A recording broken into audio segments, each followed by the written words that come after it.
Ашы сауалымызға қош келдіңіздер. Бүгінгі сабағымызды бастаймыз. Сабақты бастамас бұрын бірінші бүгінгі сабаққа арналған тексттерді көрейік. Қарасаңыздар, мына жерде не бейнеленген? Ракушка. Дұрыс айтасыздар, маржан, иә? Қазақшасы інжу маржан. Енді бұлардың барлығы негізі бізде бағалы заттар, иә? Енді әр бала біздің бағалы ретінде қарасақ, қазір енді әр барлығымыз бірге тұрамыз орнымыздан. Сосын бірінші топтан келіп, бір жаңағыдай ұяшықтан ашып, клеттерді өзімізге толтыруымыз жарай ма? Ал айға кезен басына ұяш.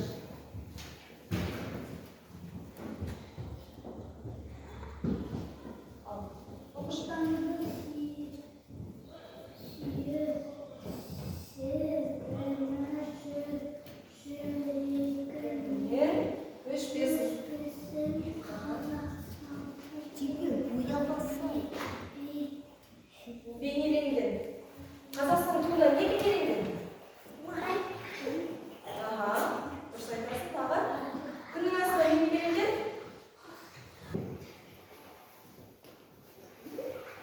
Ал екінші ұяшық.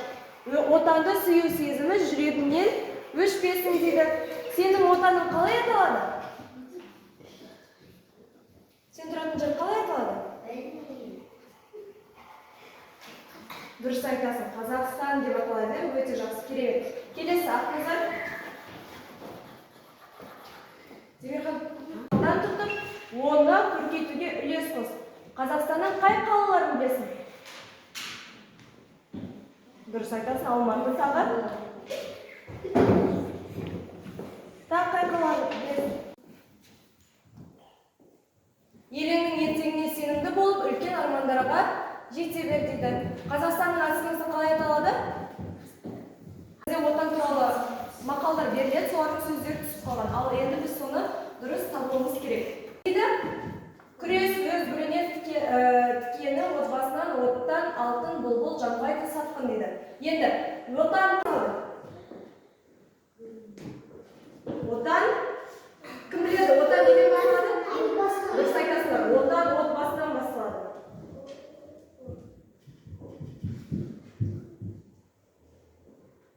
Келесі. Отан неден ыстық дейді? Отан неден ыстық? Отан неден ыстық? Жалына бар шоқтан да ыстық дейді. Отан бізге ең ыстық нәрсе не ол? Жанып тұрған? Алтын. Жалын сызылған ет. Алтын емес.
Келесі.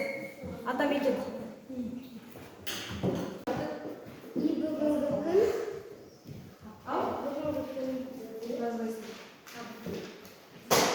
Атамекен. Асқақ. Ортақ үй. Ал енді біздің отанымыз қандай? Аты? Қазақстан. Қазақстан бізге бәрімізге ортақ не болады? Ортақ үйіміз. Атамекен еліміз. Қазақстан тәуелді ма, тәуелсіз ба? Бірінші қасында.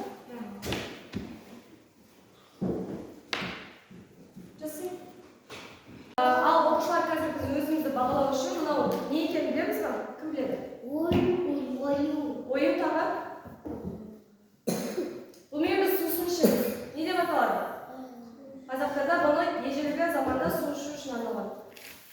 Шуге қолданған. Торсық деп аталады. Танысып алайық, бұл заттың аты торсық деп аталады. Енді қазір былай жасайсыздар. Барлығымыз қазір бір деген балды қоямыз өзімізге. Одан кейін мен айтқан сайын жоғарылатып отырамыз. Қоя балды.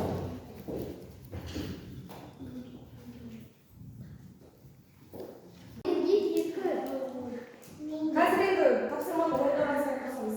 Енді бүгінгі біздің ақын қандай ақынмен танысатынымызды көрейік. Емханалист Евгеньұлы Мақатаевтың тоғыз ақпан 1931 жылы Алматы облысы Райымбек дүниеге келді. Шын аты Мұхаммедқали, қазақтың ең мұзбалақ ақыны.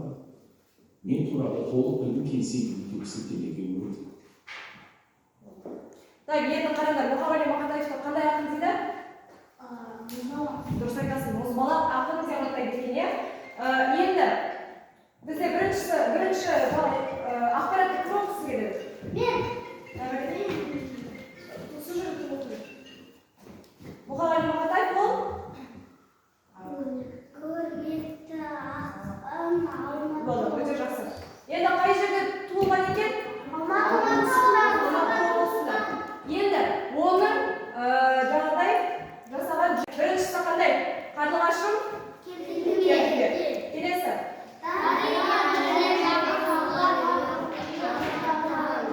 Аққулар ұйықтағанда деген жыр жинақтары бар екен. Жаңағы бірінші тапсырманы жас болса енді? Қазір енді осы Мұхаммед Мақатаевтан бата алып қойып. Жүректеріңнің нұр болсын, армандарыңыз қарышын болсын, бөлімде күштен бала болып, бағың мәңгі бірге болсын. Келесі. Оқушылар, мына парақта осы Мұхаммед Мақатаевтың отан атты өлеңі берілген екен. Енді солардың түсіп қалған сөздерін жазып шығамыз.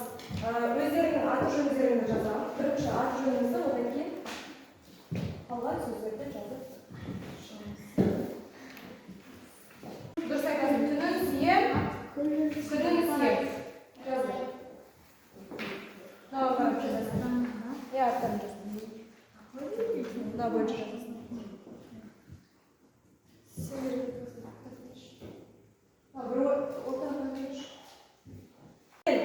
Енді қазір бірінші біткен адам оқысын, е?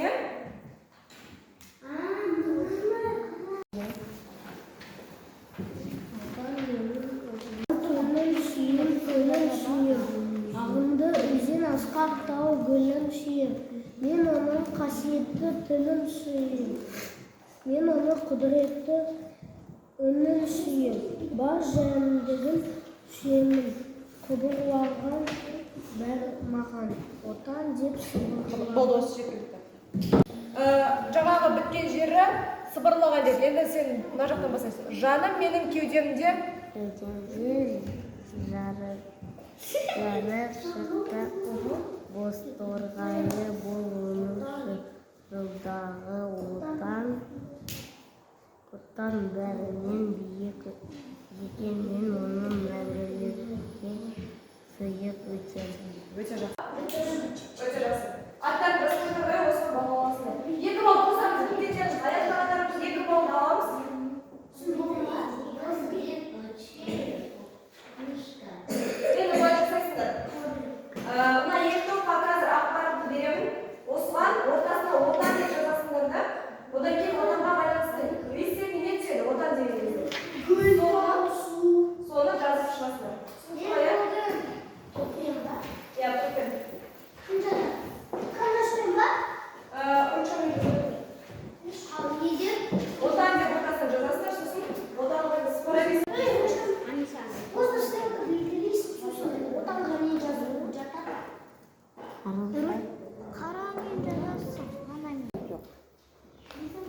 Әнұран.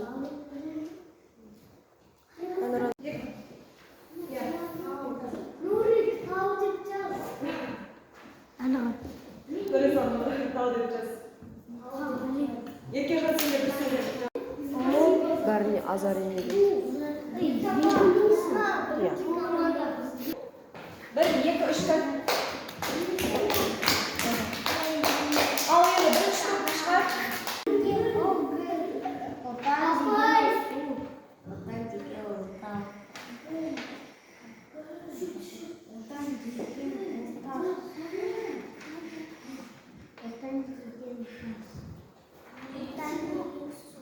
Өте жақсы.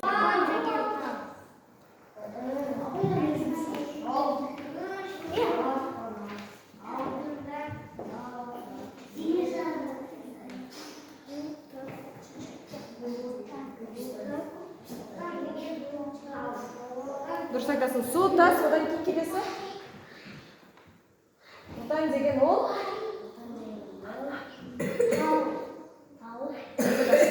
Керемет. Енді өзімізге шатал ұрайық.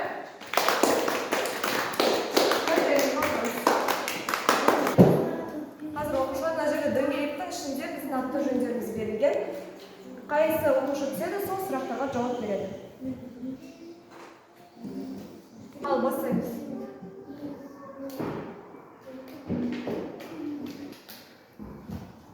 Дайынбыз ба?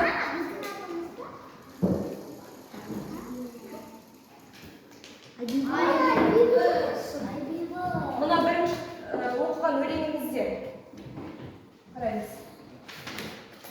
Гүлді не деп айтады?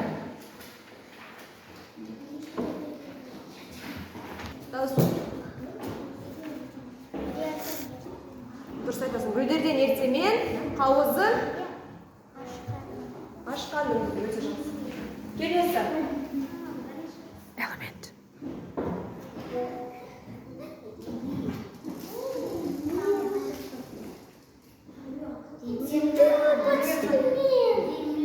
Аспанды қалай деп атайды?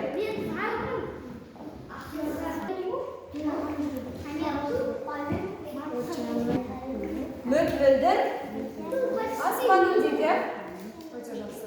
Енді бізде көрейікші бірінші. Мөп-мөлдір деп атайды. Өте жақсы. Келесі.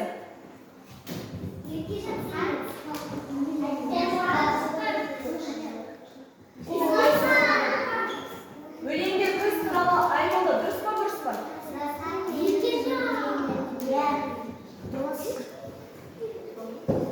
Бұрыс.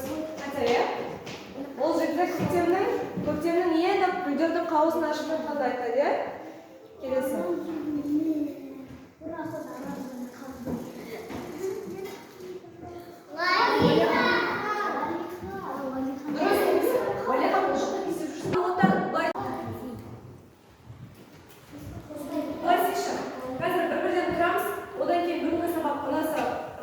Жасылы, егерде орташа болсаңыз, сарыны намазға түсіп қояйыз. Олай істейміз мысалға.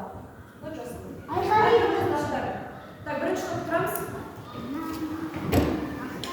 Аға несі өзің үшін.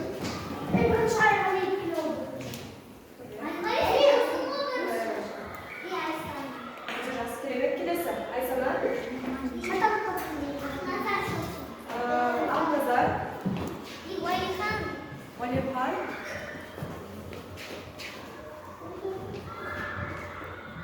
Айбибі. Келесі. Мұсалхан. Келесі. Енді